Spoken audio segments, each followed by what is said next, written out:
नमस्कार विद्यार्थी मित्रांनो, तलाठी भरतीची जाहिरात अपकमिंग आहे। या जाहिराती आल्यानंतर तुम्हाला फॉर्म भरावा लागतो आणि फॉर्म भरायला 21 दिवस साधारणतः तुम्हाला मिळतात। या 21 दिवसामध्ये अशी काही डॉक्युमेंट्स आहे की ते निघू शकत नाही। सो त्याची तयारी तुम्ही चांगली करताय, त्याचं मार्गदर्शन घेताय, अभ्यास खूप चांगल्या लेवलला तुम्ही करत आहात। पण यामध्ये ज्या विवाहित महिला आहेत, या विवाहित महिलांना फॉर्म भरायचा असेल तर तुम्हाला इथे काही वेगळे डॉक्युमेंट पण काढून ठेवायची गरज असते। सो डॉक्युमेंट कोणकोणते लागतात नीट लक्षात घ्या। हे डॉक्युमेंट आत्ताच काढून ठेवा, जेणेकरून ॲड आल्यावरती तुम्हाला त्याचा फायदा घेता येईल। अन्यथा तुम्हाला मिळणाऱ्या संधीचा फायदा घेता येणार नाही, तुम्हाला आरक्षित जागा सुद्धा मिळणार नाही। सो हा व्हिडिओ शेवटपर्यंत बघा, ही लिस्ट तुम्ही नोट करा आणि यानुसार डॉक्युमेंट काढून ठेवा। चला मुख्य मुद्द्याकडे जाण्यापूर्वी इग्नाइट अकॅडमीकडनं मागील काही वर्षभरामध्ये टीईटीच्या बॅचेस, सीईटीच्या बॅचेस आपण घेत आलो, त्याचबरोबर तलाठी भरतीची बॅच सुद्धा आपण घेतलेली आहे। सो तलाठी भरतीमध्ये तुम्हाला टू द पॉइंट शिकवणारी फॅकल्टी आहे। यामध्ये तुम्हाला माहिती असेल जे विषय आहेत ते विषय 4 विषय तुम्हाला अभ्यासाचे असतात। मागील तलाठी भरतीमध्ये खूप चांगला निकाल इग्नाइट अकॅडमीने दिला आहे। त्याच धर्तीवर तुम्हाला ह्या बॅचेस आम्ही लॉन्च केलेल्या आहेत। रेकॉर्डेड बॅच पण आहे, लाईव्ह प्लस रेकॉर्डेड बॅच पण आहे। दोघांमधला फरक आहे की रेकॉर्डेड बॅच तुम्ही हवं तेव्हा हवं तो सब्जेक्ट, हवं तो टॉपिक किती वेळेस रिपीट करून बघू शकता। लाईव्हला जे लाईव्ह बघताय तुम्ही तेच रेकॉर्ड होणार आहे। दोन्ही बॅचेसची फी 1499 इन्क्लुडिंग जीएसटी आहे। सो लगेच जॉईन करा। जॉईन करण्यासाठी डिस्क्रिप्शनमध्ये लिंक दिली आहे किंवा इग्नाइट अकॅडमी प्ले स्टोअरवरून डाउनलोड करून हवी ती बॅच परचेस करू शकतात। ओके, आता मुख्य मुद्द्याकडे तुम्हाला मी घेऊन जातो। बघा, ही जाहिरात 2023ची तुम्हाला मी दाखवली आहे। तलाठी ह्या पदाची आहे, महसूल वन विभागाचा संवर्ग आहे, 35 ते 40 हजारापर्यंत सॅलरी होती। या एक्झामसाठी वयोमर्यादा ओपन जर असाल, ओपन फिमेल जरी असाल तुम्ही, तर ओपन फिमेलमधनं तुम्हाला वयाच्या 38 वर्षापर्यंत फॉर्म भरता येतो। आणि कॅटेगरीत SC-BC असेल, EWS असेल किंवा SC, ST, OBC, SBC, NT, अबकडं असाल तर तुम्हाला वयाच्या 43 वर्षापर्यंत फॉर्म भरायला संधी आहे। आता इथे लक्षात घ्या की तुमची कॅटेगरी जी आहे ना, महिलांची, विवाहित महिलांची, ही कॅटेगरी वडिलांच्या बाजूची असते, नवऱ्याच्या बाजूची, पतीच्या बाजूची कॅटेगरी लागू होत नाही। हा मुद्दा नीट नोट करून अंडरलाईन करून ठेवा। चला मुख्य मुद्द्याकडे पुढे घेऊन जातो। ही एक्झाम जी असते, ही एक्झाम कशी असते? मराठी, इंग्रजी, सामान्य ज्ञान आणि बौद्धिक चाचणी, अंकगणित, प्रत्येकी 25-25 प्रश्न 2-2 मार्काला, 50-50 मार्कांचे म्हणजे 100 प्रश्न 200 मार्कांसाठी तुम्हाला असते। आणि यासाठी तुम्हाला 120 मिनिटं, एका प्रश्नाला तुम्हाला 1 मिनिटापेक्षा जास्त वेळ मिळतो। आता मुद्दे बघा, लक्षात घ्या। फॉर्म कोणत्या नावाने भरायचा असतो? तर फॉर्म हा 10वीच्या नावाने भरायचा असतो। आणि 10वीला तुमचं जे नाव असतं ना, ते फादरच्या बाजूचं असतं। सो फॉर्म तुम्हाला वडिलांच्या नावानेच भरायचा असतो। इतरही डॉक्युमेंट तुमचे जे असतात ना, जसं की 10वीचं मार्कशीट असेल, 12वीचं मार्कशीट असेल, कदाचित तुमचं पदवीचं मार्कशीट असेल, कदाचित पदव्युत्तर पदवी असेल, कदाचित तुमचा डिप्लोमा असेल, तर हे सगळे डॉक्युमेंट जनरली वडिलांच्या बाजूचेच असतात। एखाद्या महिलेचं लग्नानंतर शिक्षण झालं असेल तर पदवी, पदव्युत्तर पदवी, डिप्लोमा हा लग्नानंतर पतीच्या नावाने पण असू शकतो, नो डाऊट। सो फॉर्म मात्र तुम्हाला वडिलांच्या नावानेच भरायचा आहे, 10वीच्या नावानेच भरायचा आहे। भले 10वीवरती वडिलांचं नाव असू दे किंवा पतीचं नाव असू द्या, 10वीच्या नावाने फॉर्म भरायचा आहे। क्लिअर झाली पहिली गोष्ट। आता मग पुढे प्रश्न येतो, नावात बदल असेल तर काय? मग आता फॉर एक्झाम्पल, एखादी ए नावाची महिला आहे जी की विवाहित आहे, ही जी मॅरिड आहे, मग ह्या महिलेला जे डॉक्युमेंट लागतात बघा, ह्या प्रोसेसमध्ये जी पण डॉक्युमेंट लागतात, उदाहरणार्थ पॅन कार्ड लागत असेल किंवा आधार कार्ड आहे किंवा ड्रायव्हिंग लायसन्स आहे किंवा ॲड्रेस प्रूफ म्हणा, काही लागत असेल, ते पतीच्या नावामध्ये जर असेल, म्हणजेच ह्या महिलेला, ही विवाहित महिला, ह्या महिलेला ह्या प्रोसेसमध्ये काही डॉक्युमेंट वडिलांचे वापरावे लागणार आहे, काही डॉक्युमेंट हे पतीचे वापरावे लागणार आहे। अशा कंडिशनमध्ये ह्या महिलेच्या नावामध्ये बदल आहे, पण नावात जर बदल असेल तर काय करावं? अशा महिलांना 2 ऑप्शन आहे। पहिला म्हणजे त्यांनी एक तर गॅजेट काढून घ्यावं, गॅजेट ज्याला राजपत्र म्हणतो, किंवा और दुसरा ऑप्शन आहे, अशा महिलांनी काय करावं? मॅरेज सर्टिफिकेट तुम्ही काढून घ्यावा। मॅरेज सर्टिफिकेट तुम्ही काढून घ्या, दोघांपैकी एक तुमच्याकडे जर असेल, हे दोघांपैकी एक असेल तर तुम्हाला काय संधी मिळते? तुम्हाला फादरच्या नावाचे आणि हजबंडच्या नावाचे, दोघं नावाचे डॉक्युमेंट तुम्हाला वापरता येतात। कुठेही कोणत्याही एक्झाममध्ये तुम्ही वापरू शकता। सो हा पहिला मुद्दा क्लिअर झाला। जर तुम्हाला ह्या प्रोसेसमध्ये दोघांचे डॉक्युमेंट वापरायचे असेल तर दोघांपैकी एक सर्टिफिकेट तुम्ही आत्ताच काढून टाका। साधारणतः 1000-1100 रुपये खर्च येऊ शकतो, तो करायचा आहे तुम्हाला, पण ते लागणार भविष्यामध्ये, जेणेकरून तुम्हाला फादरचे आणि पतीच्या नावाचे डॉक्युमेंट तुम्ही वापरू शकता। हा झाला पहिला मुद्दा।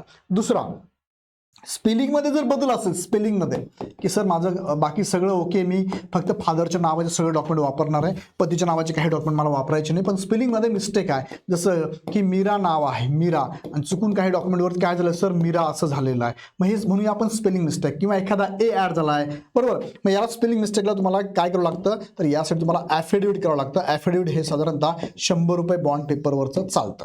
स्पेलिंगमध्ये बदल. पण मोठा जर बदल असेल, वडिलांचं नाव वडिलांचं नाव फॉर एक्झाम्पल किरण होतं, किरण राव झालं, किरण साहेब झालं, असं जर मोठा बदल असेल तर त्याला सुद्धा तुम्हाला गॅझेट काढावं लागतं. गॅझेट बघा, गॅझेट हे दोघांपैकी एक तुम्ही रेडी करून ठेवा. स्पेलिंगमध्ये मिस्टेक असेल तर, आणि पतीचं नाव ॲड होऊन पतीचं डॉक्युमेंट तुम्हाला वापरायचं असेल तर दोघांपैकी एक डॉक्युमेंट काढून ठेवा. Is that clear? हां. आता पुढे बघा, कारण का तुम्ही हॉल तिकीट घेऊन जातात ना, हॉल तिकीट बरोबर आयडी प्रूफ घेऊन जावं लागतं, आणि आयडी प्रूफला तुमचं जर पतीचं नाव आलं म्हणजे तुमच्या हॉल तिकीटवर पतीच्या नावाचं आयडी प्रूफ घेऊन जावं लागतं. आणि अशा वेळेस काही डॉक्युमेंट तुम्हाला डीव्हीला डॉक्युमेंट व्हेरिफिकेशनला तुम्हाला पतीचे पण फादरचे पण डॉक्युमेंट दाखवावं लागतात. अशा वेळेस तुम्हाला हे दोघांपैकी एक डॉक्युमेंट लागणार आहे. ओके.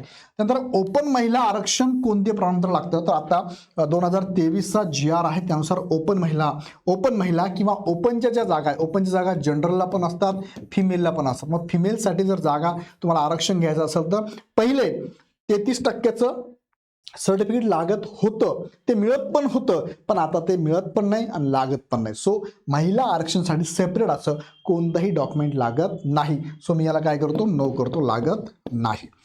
कॅटेगरीमधून तुम्हाला महिला आरक्षण कोणतं प्रमाणपत्र लागतं तर कॅटेगरीसाठी एक सेपरेट मुद्दा मी ऍड करतो इथे. तुम्ही जर कॅटेगरीमधून बिलॉंग करत असाल, उदाहरणार्थ एखादी कॅटेगरीतली, उदाहरणार्थ मी ओबीसी घेतली. ओके. ओबीसी महिला जर असेल तर 3 डॉक्युमेंट त्यांना कंपल्सरी लागतात. बघा कोणकोणते. पहिलं डॉक्युमेंट लागतं कास्ट सर्टिफिकेट लागतं, दुसरं लागतं तुम्हाला कास्ट व्हॅलिडिटी, आणि तिसरं लागतं तुम्हाला नॉन क्रिमिलियर. आता कास्ट व्हॅलिडिटी मी काढून टाकतो, बऱ्याच वेळेस कास्ट व्हॅलिडिटी नंतर विचारात घेते. बघा कास्ट सर्टिफिकेट लागतं, एक डोमेसाईल लागतं, बघा डोमेसाईल लागणार आहे, आणि एक NCL लागतं. आता यामध्ये पुढचा मुद्दा तोच आहे माझा, पुढे सांगतो मी तुम्हाला. पण कॅटेगरीच्या उमेदवारांना म्हणजे महिलांना फिमेल आरक्षण जर घ्यायचं असेल तर त्यांना हे आरक्षण म्हणजे कॅटेगरीचं बरोबर हे 3 डॉक्युमेंट लागतात. हा पहिला मुद्दा. त्यापैकी कास्ट सर्टिफिकेट जे लागतं ना, हे तुम्हाला पतीच्या नावाचं लागतच नाही, तुमची कॅटेगरी बदलत नाही, ती फादरच्या नावाचीच असते. भले तुम्ही इंटरकास्ट करा, भले तुमची कॅटेगरी वेगळी असू द्या, नवऱ्याची पतीची, तरी तुमची कॅटेगरी वडिलांच्या बाजूची असते. सो वडिलांच्या नावाचंच कास्ट सर्टिफिकेट लागतं आणि वडिलांच्या बाजूचीच कॅटेगरी तुम्हाला इथे लागू असते. डोमेसाईल जे असतं ते तुम्ही पतीच्या नावाचं काढू शकता किंवा फादरच्या नावाचं पण काढलं तरी चालतं, म्हणजे वडिलांच्या नावाचं, पण दोघांपैकी कोणतंही चालणार आहे. आणि नॉन क्रिमिनल मात्र वडिलांच्याच नावाचं लागतं, पतीच्या नावाचं लागत नाही. हा पण मुद्दा नीट नोट करा. ओके. इज दॅट क्लिअर झालं?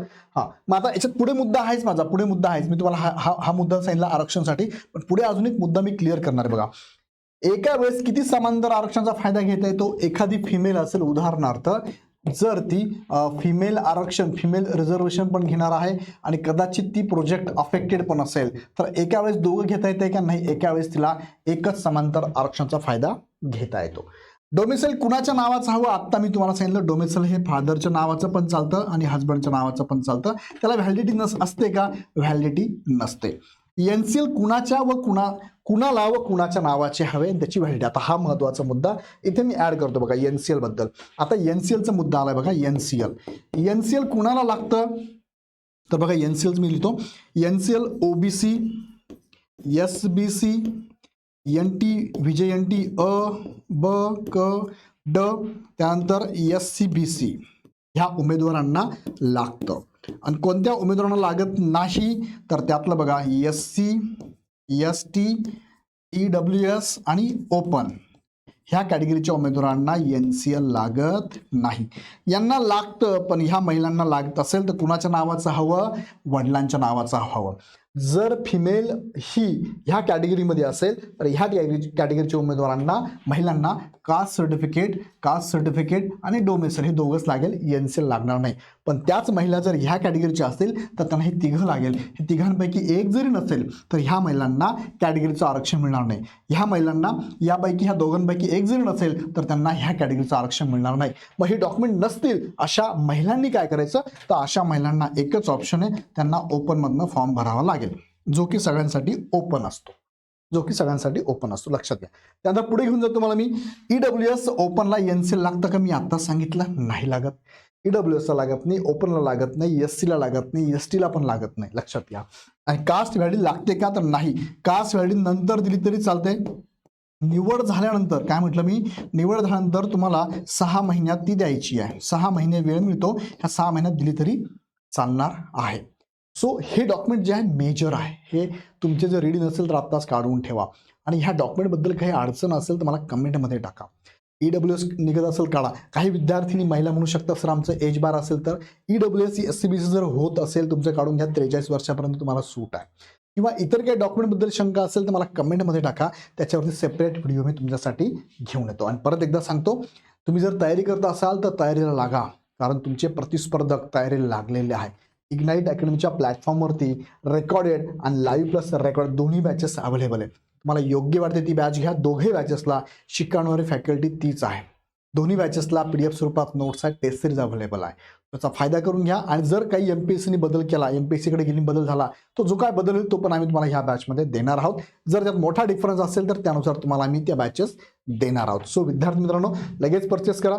ह्या बॅचेस घेण्यासाठी ॲप डाउनलोड करून हवी ती बॅच परचेस करा. काही शंका असेल तर ह्या नंबरला कॉल करा. डॉक्युमेंटबद्दल काही प्रश्न असतील कमेंट बॉक्समध्ये नक्की टाका. व्हिडिओ आवडला तर लाईक तर करा, पण तुमच्या मित्रमैत्रिणींना नक्की शेअर करा. तुमच्या ग्रुपमध्ये पण शेअर करा. आणि मनात अजून काही प्रश्न असेल कमेंट बॉक्समध्ये टाका. आणि त्या प्रश्नांचं उत्तर बघण्यासाठी चॅनल सबस्क्राईब करून बेल आयकॉन क्लिक करा. पुन्हा व्हिडिओ आपण नेक्स्ट व्हिडिओमध्ये. धन्यवाद.